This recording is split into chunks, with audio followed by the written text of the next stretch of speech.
এইখানে কি হয়েছিল বলো তো?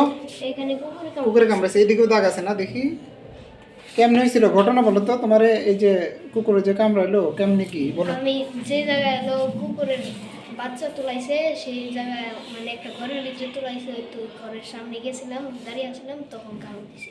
ও সামনে খালি গ্যাস আর কামড় দিছে?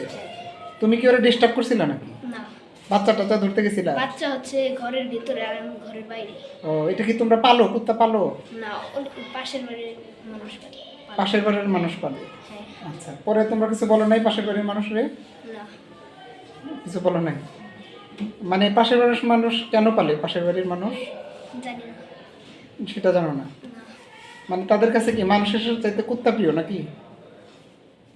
তারা বলে কুত্তায় খেতে দিয়ে এসেছিল, কুত্তায় যায় নাই। ও কুত্তা যায় না? না তাইলে তো আলাদা কথা। কিন্তু তো কামড় দিলে তো ঝামেলা কুকুরে, বুঝো না? জলাতঙ্ক হলে তো সমস্যা। যাক, ভ্যাকসিন দিছো তো না? ভ্যাকসিন দিছো, ভালো হয়েছে।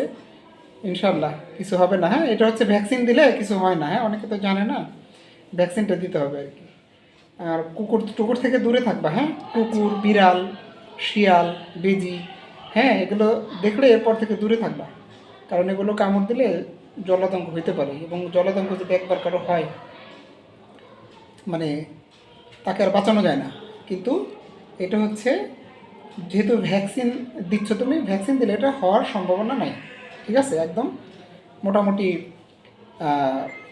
98%-এর মতো সম্ভাবনা নাই আর কি। হ্যাঁ, ভ্যাকসিন প্রিভেন্টেবল ডিজিজ বলে আমরা আর কি। যাক, কুকুর থেকে সাবধানে থাকবা। ঠিক আছে, ভালো থাকবো। হ্যাঁ।